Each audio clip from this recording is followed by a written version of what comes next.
Hello everyone, this is Dr. Nandy. Welcome to my YouTube channel Ecstasy of Physics. In this video, we are going to talk about the review of the circular motion. So this is another video of APPhysics 1 series. In circular motion, let's see what this panda is doing.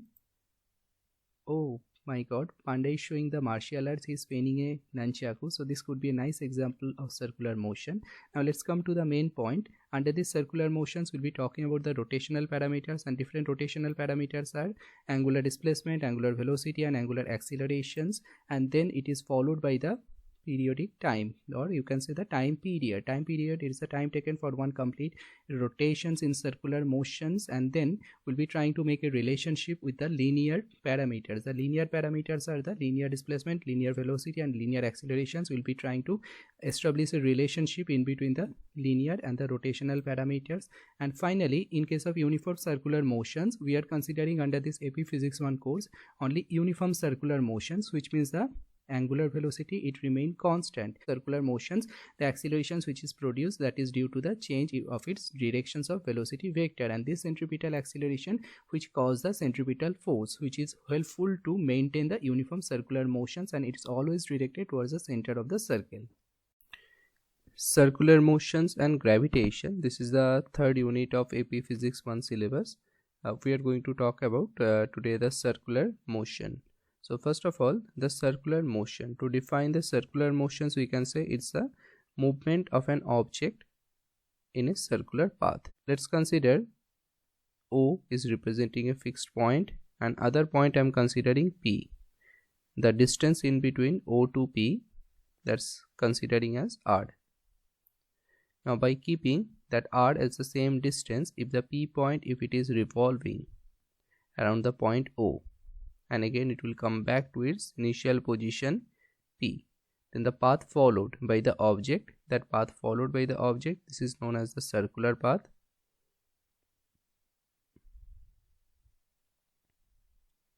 And the motion executed by the object is known as the circular motion.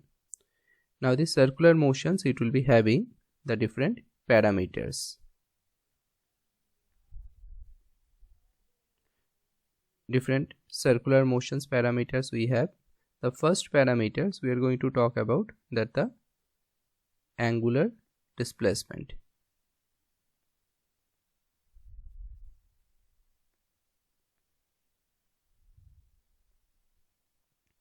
The angular displacement.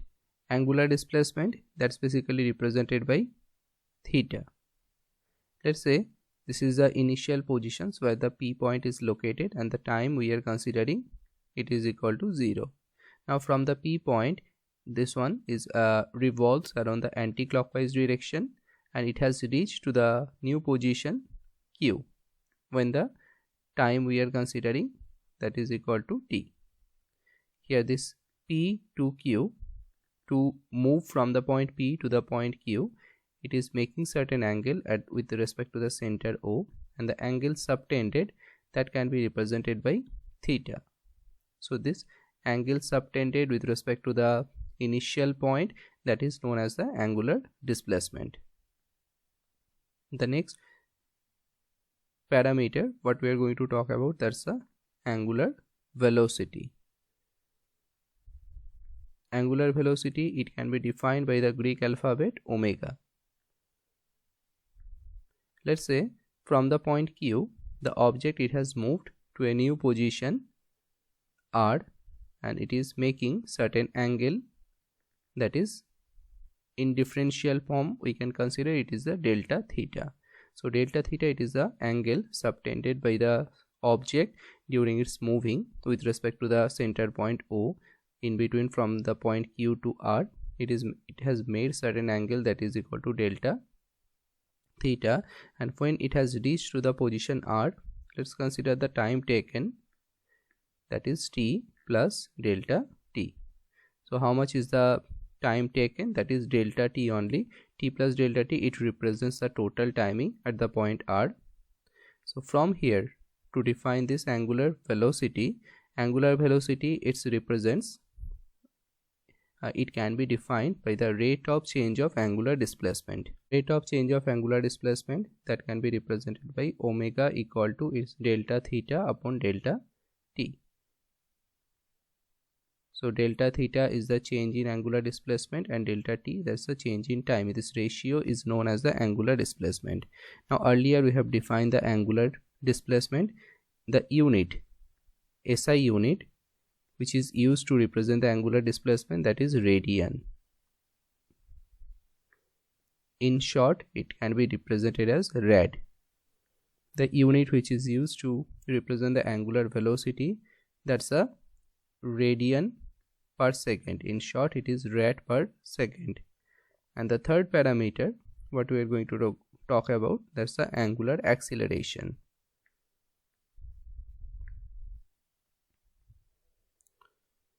The angular acceleration, which is represented by the Greek word, that letter, that is alpha.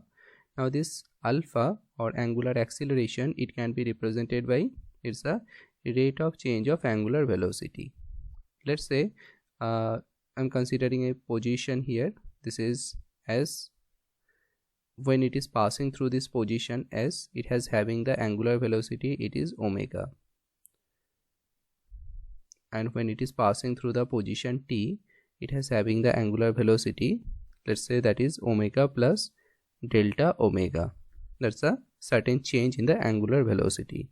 And if you are going to consider the time and when it is passing through the position S, that is equal to, let's say, T prime, and when it is passing through the point capital T, it is its time taken, that is T prime plus delta T, which means that T prime plus delta T is the total time when it is passing through the point T, the time taken in between the point movement from the point S to T, that can be represented by delta T. So here to define this angular acceleration, delta omega, it represents the change in angular velocity, and delta T stands for the change in time. This ratio is known as the angular acceleration.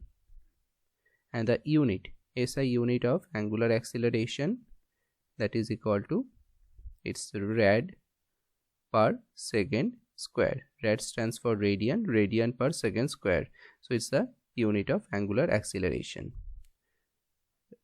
So here we have learned about the different circular motions, angular parameters. Those are the angular displacement, angular velocity, and angular accelerations. Now this circular motions, it can be defined into two ways: uniform circular motion and non-uniform circular motion.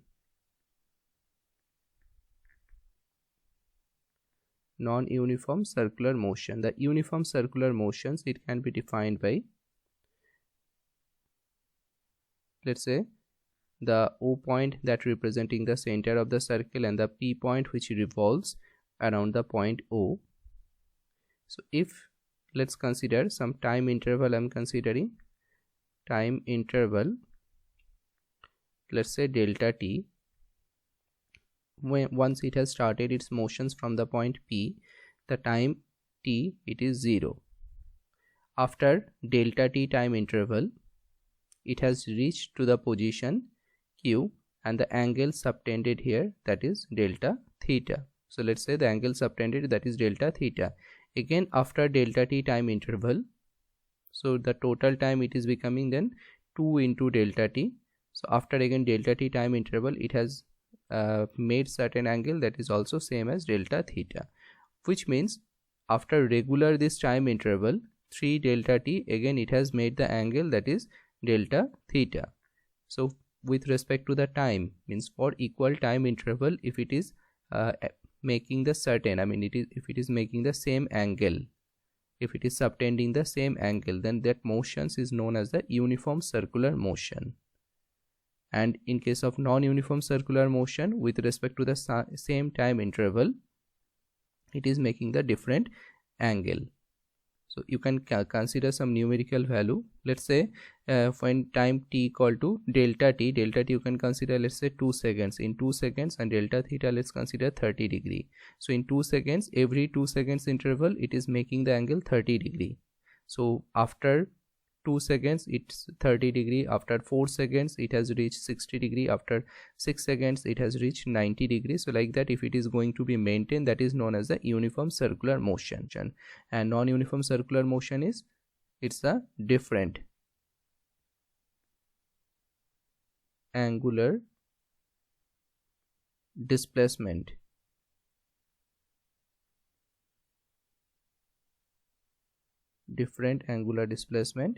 in equal interval of time.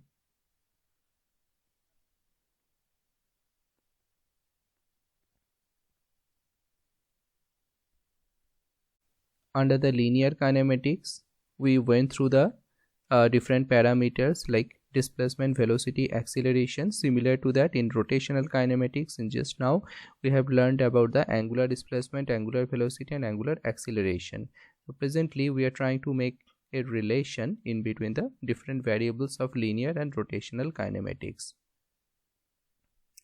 Let's consider this P point. When it has reached to the position Q, it has made certain angle that is equal to delta theta. That means delta theta is the angular displacement here. And let's consider from P to Q movement, it has made certain arc length that is equal to delta S, and radius of the circle we are considering as R. Now here for the total, means if this P point, if the P point it revolves around the point O for a complete circle, then in that case the total path length or total arc length we can consider that is equal to 2 pi r. And in case of for one complete revolution, the angle it's subtended that is equal to 2 pi. So we can make a correlations in between, like angle subtended, if it is 2 pi, then the arc length that is equal to 2 pi r. So 2 pi angle subtended is related to the arc length, it is 2 into pi r. For unit angle subtended, the arc length it becomes 2 pi r upon 2 pi. For theta or delta theta angle subtended, it would be 2 pi r upon 2 pi times by delta theta. So from there this 2 pi and 2 pi is eliminated, will be having r into delta theta. That means we can say for delta theta angle subtended, the arc length should be r into delta theta. So from now we can say the arc length we have defined here that is equal to delta S, which means that delta S it is equal to r into delta theta. So that's the initial relationship in between delta S and delta theta. Now if we can consider the time is very small, then the angle subtended it is very less, delta theta is very less, and which means it is also representing that delta S it also very less quantity. And if the delta S is very small, then instead of this arc length, means instead of the curved line, the delta S we can consider it's a linear displacement. So this is basically a relationship in between the linear and angular displacement. We have got these relations from here, that linear displacement that is equal to the radius times the angular displacement. Now this linear displacement if we are going to consider with respect to time, which means delta S that is equal to r into delta theta, if we are going to consider the how much it getting change with respect to the time t. So initially if it is located at the point P, the time it was 0, and once it has reached to the point Q, the time it is been considered that is equal to delta t. So if you are going to consider this, what is the rate of change of linear displacement, that is delta S upon delta t, and similarly what is the rate of change of this r delta theta part, so it is delta t.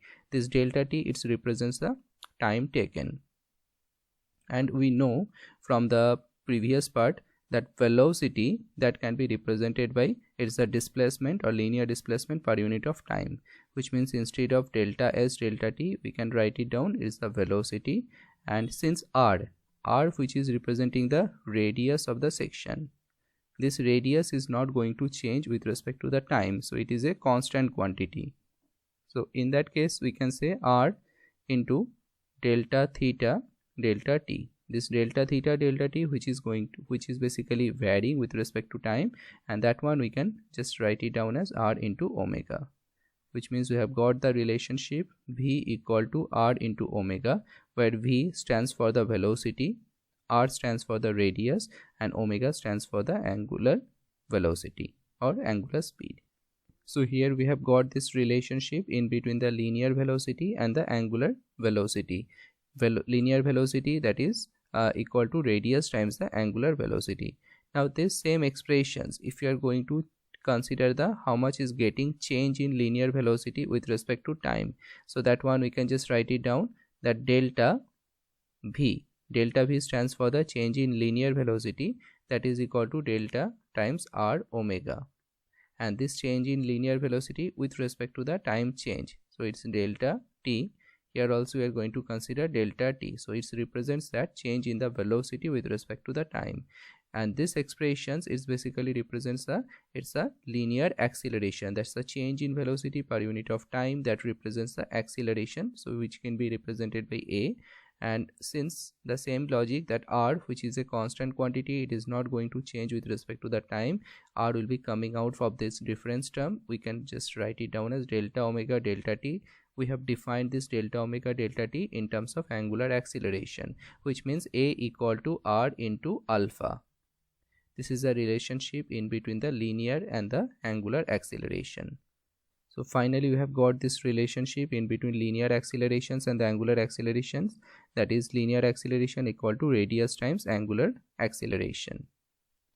So this is the relationship we have got from our previous discussions, that s equal to r into theta, v equal to r into omega, and a equal to r into alpha, where r representing the radius, theta, omega, alpha, those are related to parameters of the rotational kinematics, s, v, and a, those are related to the parameters of linear kinematics, displacement, velocity, and acceleration respectively. Now we are going to talk about the uniform circular motion. That's the thing we are having in our APPhysics 1 syllabus. This uniform circular motions, first we need to understand what is tangential velocity. Once we are saying that it is moving with uniform angular velocity omega when it has at the p point, so at this point we can draw a tangent, and that tangential directions is represents that its velocity v. So this velocity v, it's basically representing the linear velocity, the velocity term what we have learned here, v equal to r into omega, and that velocity which is exerted along the tangential directions of its motion, so that's representing the tangential velocity v. It's a linear velocity. If it changes its position, for example when it has reached to the new position q, again we have to draw the tangent at this position, and then that tangential directions is going to represent its tangential velocity. So the tangential velocity, this is a velocity in case of circular motions which is exerted along the, which is directed towards the tangential directions of the circle, and it's a form of a linear velocity, that's why its unit is should be meter per second, and the relationship, that is v equal to r into omega, that's the relationship in between the linear and the angular velocity, where omega it's representing the angular speed or angular velocity in case of uniform circular motion. But the thing is, its direction is, the magnitude is remaining same, but the thing is that directions is getting changed. So here we know that velocity, it's a vector quantity. If there is any change in the velocity, that represents, I mean it is producing certain amount of acceleration. So in case of the uniform circular motion, the accelerations which is produced, that is not due to the change in the magnitude of the velocity, that is due to the change in the directions of the velocity, and that velocity change which is corresponding to circular, or we can say the centripetal acceleration. So here this acceleration, it is known as the centripetal acceleration. In circular motion, an acceleration which exerts on the object and whose direction is always towards the center of the path, this is known as the centripetal acceleration. If we draw the vector diagram of this velocity, so initial velocity, that is represented by, let's say, vi, or this initial and final velocity, that is vf. Initial and final velocity by magnitude, it is same, only the thing is it's getting directions is getting changed. So let's draw it here. This is the initial position, initial velocity, and that is representing the final velocity, or you can draw it here, that is representing the final velocity. What we have to do is we have to find out the accelerations. Earlier we have defined the accelerations A equal to its delta V upon delta T. Now this delta V, that is nothing but the final velocity minus initial velocity per change in time, T final minus T initial. That means we have to take the difference of these two vectors. Now to take the difference, what we can do is, instead of this difference, what I can do, I will be changing this final velocity at this position, the same vector, but I can change the directions of the initial velocity, and instead of doing the subtractions, I will be doing the addition, which means this is addition, and I have just changed the directions of the initial velocity. It is in the opposite directions. Vi, and finally I'm going to merge these two vectors. So its Vf is located at this point and Vi will be located at this position. So this is the Vf and this is the Vi, and its length will be slightly going to increase because by magnitude these two should be same. So now finally this is the initial point and that is the final point. That initial and the final point, if we join, then we'll be getting that is the change in velocity, and which is also representing the resultant vector here, and that resultant vector, that is nothing but the delta V. Now just look at the directions of this resultant. If we join these two parts and finally finding the resultant, this resultant, it will be pointing towards the center. This directions is basically representing the towards the center,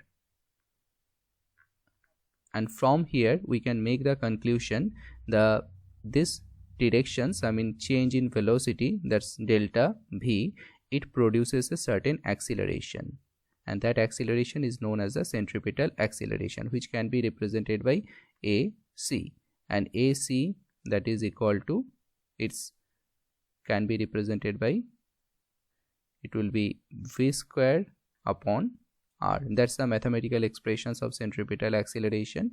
V stands for the tangential velocity, so V squared upon R, where this R represents the radius of the circle.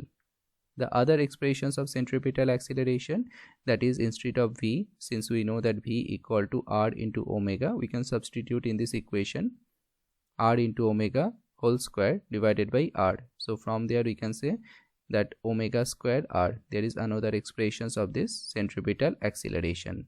Centripetal acceleration, which is a linear acceleration. This is a type of linear acceleration, and whose directions is pointed towards the, always towards the center. Since it's a linear acceleration, the SI unit of centripetal acceleration, that would be meter per second squared, and it's a acceleration, we know it's a vector quantity, so this is representing a vector quantity. Since we are defining the directions, it is a vector quantity. This linear accelerations or centripetal acceleration, this is also known as the radial acceleration as well, as it is always pointed towards the center of the circle, towards the radially inward direction. Radial acceleration towards the center of the circle, that's considered as the radially inward direction. So here we have defined the centripetal accelerations, which can be represented in terms of tangential velocity and the radius of the circle in case of uniform circular motion. And there are another expressions of centripetal accelerations we have got, that is omega square r. Now with respect to the centripetal acceleration, we know that from the Newton's second laws of motion that force equal to mass times acceleration, which means the centripetal acceleration, if it is present in the system, it is going to produce the force, and that force is known as the centripetal force. So here we have seen that if the object is revolving p point, it is revolving with respect with angular velocity omega, then and the mass of the object if it is m, here on the object there is a centripetal accelerations exerted to the radially inward directions, and from here we can define there is a force which is required, which is help this object to rotate in this circular path, and that force is known as the centripetal force. Centripetal force, it can be defined as mass times accelerations of the object, mass times centripetal acceleration, centripetal acceleration. So it is m times ac, and we have got the expressions of the centripetal acceleration, that is v squared by r, or we have got the other expression as well, m omega square r. So both are representing the expressions of the centripetal acceleration. So this centripetal acceleration, this is a type of a force which cannot produced by itself. Some other form of force is going to provide the necessary centripetal force for the rotations of any object. Some other form of force provides the necessary centripetal force for the rotation. So here the directions of the centripetal force, it will be same as the directions of centripetal acceleration. So it can be represented by towards the center of the circle. Similarly, similar to that acceleration, centripetal force is also a vector quantity. That's why it is always pointing. It is having the directions and it's pointed towards the center of the circle. The centripetal force, it is known as the radial force as well, since its directions of centripetal force, it is towards the center. Here we are going to define the some other form of forces provides the necessary centripetal force for the rotation. So these are the few situations where we are going to define that what could be the forces responsible to provide the centripetal force. For example, in the first situation, that's the orbital motions of planet. Orbital motions of any planet, we know that any planet which revolves around the sun. With respect to the sun, any planet, it revolves in an elliptical path, but however, for the simplicity of our calculations, we'll be considering that planet which revolves around the sun, it's a circular path, and in that case the centripetal force is required definitely, which will be keeping that planet in the circular track, and the centripetal force here, it is getting provided by the gravitational force.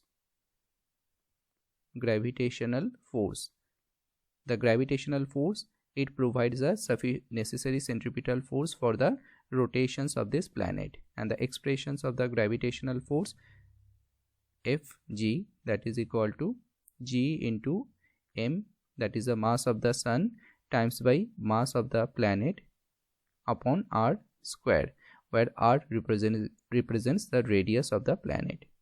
Now this gravitational force, it is going to be equate with the centripetal force, since it is providing the or supplying the sufficient amount of centripetal force. Expressions of the centripetal force, just now we have learned, that is mv squared by r, where v stands for the tangential velocity. We can equate this to gravitational force, that is equal to centripetal force, and after equating these two forces, we will be getting an expressions of the velocity of orbital velocity of the planet. In the second example, the orbital motions of the electrons. In the second example, the orbital motions of the electrons, we know that in the atomic structure, in an atom, there is a total mass of the atom is concentrated at a particular position, at that known as the nucleus. Inside that nucleus, the positively charged proton and neutrons, that is neutral, so those are located inside that nucleus, and outside of the nucleus there are few circular orbits we can consider. That's basically representing it's the path of the electrons motions, few energy levels where the electrons are rotated around the nucleus. That is according to the Bohr structures of atomic model. So here proton, that is positively charged, and the electron, that is negatively charged, and in between these two positive and negative charges there is a force of attraction, and that force of attraction is known as the electrostatic force. And at present this electrostatic force is going to provide the centripetal force. Electrostatic force. So here the electrostatic force expression, that is K times charge of the nucleus times by the charge of the electron upon r square, where r is representing it's the radius of the electron's orbit. So this electrostatic force is going to provide the sufficient amount of centripetal force for the rotation. Next is turning of vehicle at a turn. So there will be a circular track where one vehicle is trying to make a turn. So in that case it is also required the centripetal force, and that centripetal force, it is being provided by the frictional force here. And in the last one, that motions of a ball in a circular path.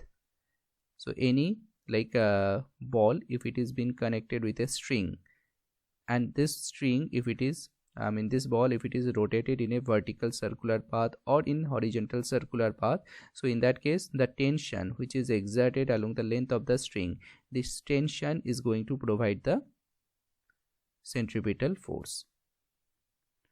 T is going to provide the centripetal force. So these are the few instances where we'll be having the applications of the circular or centripetal force, and the centripetal force is such a force which cannot produced by itself. Some other form of force is going to provide the centripetal force, and these are the certain examples of that.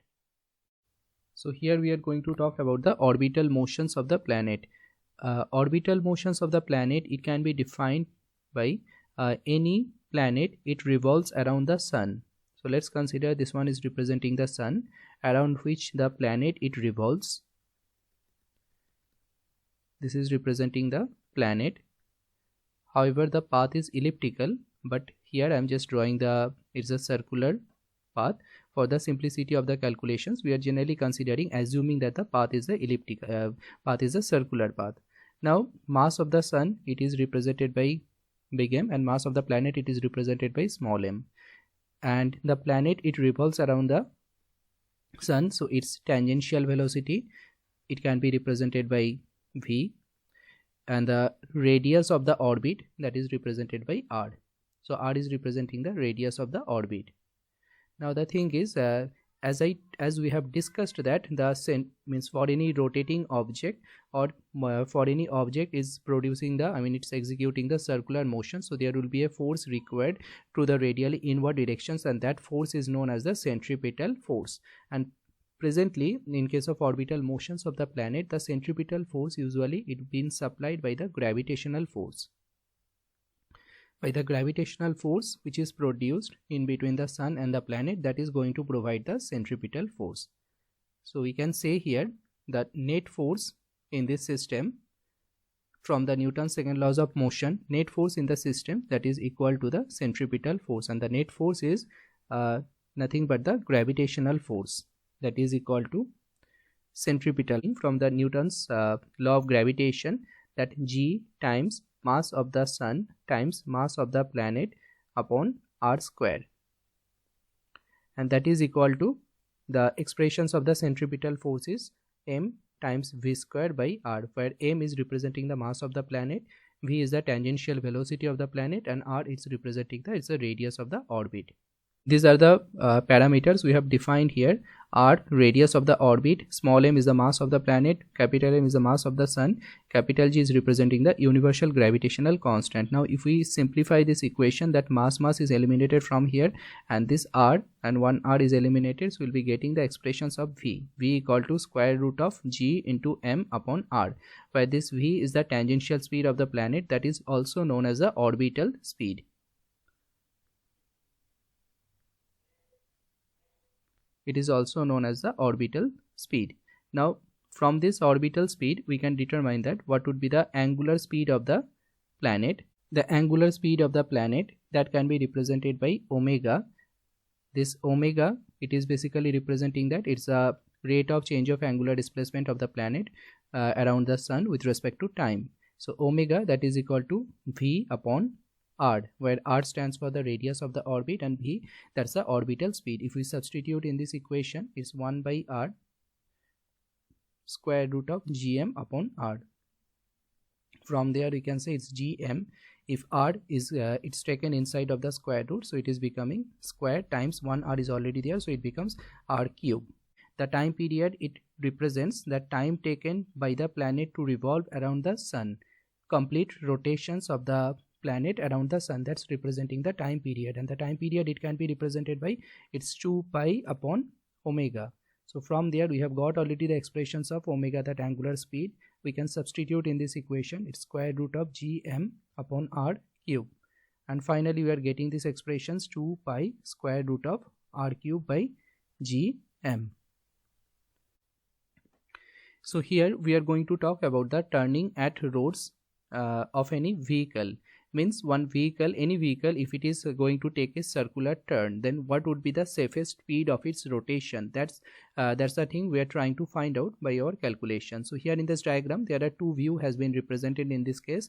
One is that overhead view and another one is a back view. This small section is representing the car. Just consider this one is representing the car, this one is also representing the car here. Now it is the overhead view. Overhead view means it is basically representing the top view. Means if the view have been captured from the top section, then it is a representation. Now the car is moving in the forward directions with velocity v here. Now the thing is it is going to rotate in this circular path, and this velocity v, that's representing the tangential velocity here. And as already we have learned that there is a in case of circular turning, definitely there would be certain amount of force required to the radially inward directions. So approximately this O is representing the center point of this circular route, and R is the radius of the track, that is basically representing the average radius of the track. So here the centripetal force will be required, that should be radially inward directions, and that can be represented by Fc. Now let's consider this back view diagram. So is back view diagram, let's consider that mass of the vehicle, that is equal to m. If you are going to draw the free body diagram, its gravitational force, that would be downward, Fg. Its normal reaction force, which is offered by the ground on the object, that would be upward direction. So we can consider that is the normal reaction force, it is in the perpendicular directions, and the centripetal force, it is required to the radially inward direction, that should be Fc.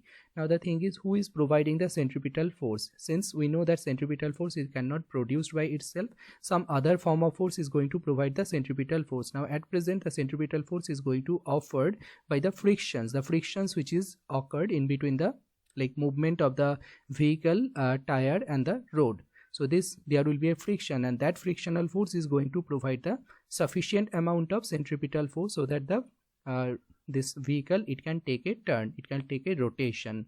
So according to our expression, let's define the terms what we have used here.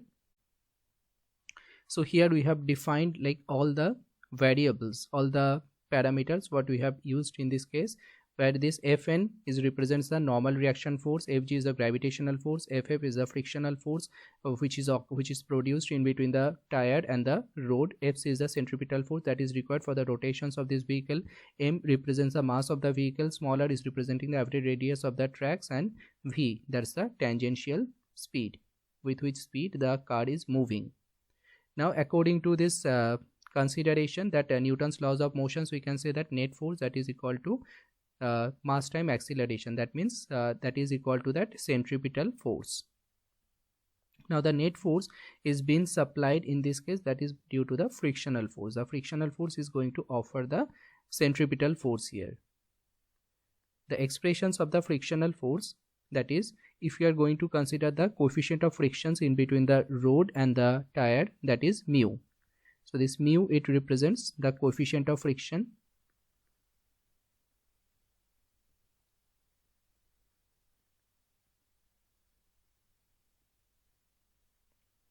then we can write the frictional force that is equal to coefficient of frictions times by the normal reactions Fn, that is equal to mass time acceleration. And the normal reaction, just look at the diagram, normal reaction, it is vertically upward directions, and that is same as the gravitational force, since there is no accelerations or net force along the y directions, along the vertical direction.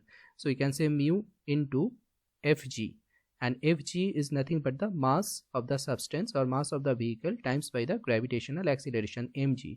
So we can directly substitute that m into g. Expressions of centripetal acceleration, that is v square upon r. So from there, if we simplify this, mm is eliminated, and we can say that v equal to square root of mu into r into g. This v, it represents the surface speed of rotation.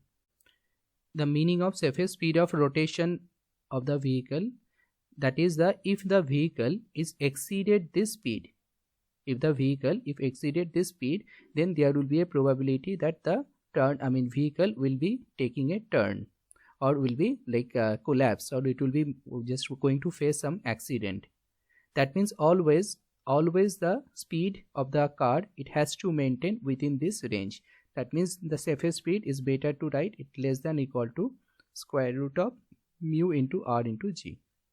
V less than equal to square root of mu into r into g. So that's the proper way to represent the surface speed of the rotations of any vehicle in case of a circular road turning.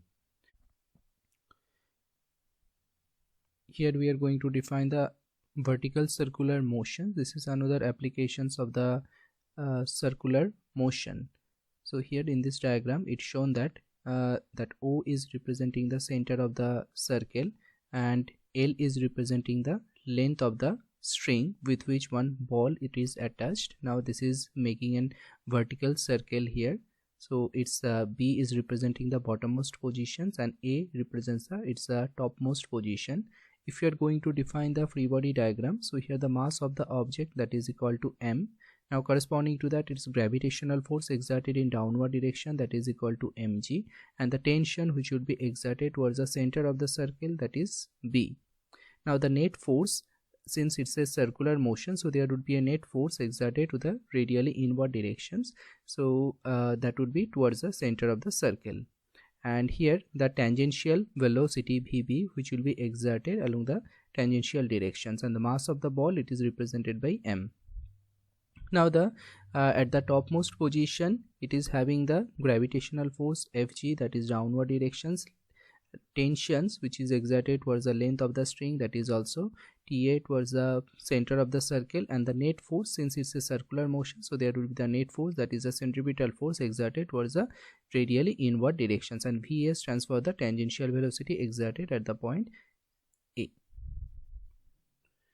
Now at the topmost position, if you are going to define the motions equation, so here this net force, that is equivalent to the centripetal accelerations, and the net force, it can be represented by the gravitational force and the tensions, both are exerted to the radially inward direction. So Fg plus Ta, that is equal to the centripetal force m Vs square by L, where this L is representing the radius of the circle. And since it's for a complete rotations, we can apply this assumption that the tensions at the topmost position, it should be 0. Now if we implement this consideration into our equation, so from there we are getting that Fg, that is equal to mass times gravity, equal to m Vs square by L. From both sides mm is eliminated, and we are getting the expressions of the velocity at the topmost position, that is root under of g into L. Now for the bottommost position, for the bottommost positions, we can say it's a net force, that is equal to centripetal force from the Newton's second laws of motions, and the net force, it can be represented by its Tb minus Fg, since the tensions exerted to the radially inward directions, and the directions of the net force, it is also towards the radially inward direction. So from there we can say Tb minus mg, that's the gravitational force which is exerted in downward directions, and that is equal to m Vv square by L, where Vv represents the tangential velocity at the B point. From there the tension, it can be represented as mg plus vv square by L. Now if we are going to apply the conservation of energy in between the point A and B, we can say the total energy at the point A and total energy at the point B, that should be equal. And from there we know the total energy, it consists of the kinetic energy and potential energy. So the kinetic energy at the point A plus gravitational potential energy at the point A, that is equal to the kinetic and gravitational potential energy at the point B. If you can define the datum line that is at the point B, so here at the point B that H should be 0, and corresponding to this point, corresponding to this datum line, the positions of the topmost point A, it should be located at twice of L, that is the diameter of the circle. So from here we can say the gravitational potential energy at the point B, it becomes 0, only the kinetic energy at the point B, it will be remaining. If we can write down that all the expressions of kinetic energy at the point A, that can be represented as half mva squared, and gravitational potential energy at the point A, that is represented as mg into ha, and kinetic energy at the point B, that is half into m into vv squared. From there if we simplify, mm is eliminated from throughout the equations, and va, that we have got the expression that is equal to root under of g into L, and that is equal to g into ha, that height of this topmost point, that is equal to twice of L. If we substitute in this equation, then finally we'll be simplifying that and we'll be getting the expressions of Vv, that is equal to square root of 5 into g into L, and that is representing the velocity at the bottommost point. So here we have got the velocity at the topmost point is root under of gl, and velocity at the bottommost point, that is root under of 5gl. So here with this velocity, this is the minimum velocity it should have, so that the at least one rotations it can be completed. Now we are trying to find out the tensions at the bottommost point. The tensions at the bottommost point, it should be, we can just substitute the velocity at the point B into this equation. So we'll be getting that mg plus m by L, and instead of Vb, that is square root of 5gl whole square, and from there we are getting, that is mg, ll is going to cancel out, and it is becoming 6 mg. So the tensions at the bottommost point in case of circular motions, it becomes a 6 mg, and when we have considered the tension at the topmost point for one complete rotation, it should be 0. So these are the vital point we have to remember in case of vertical circular motion.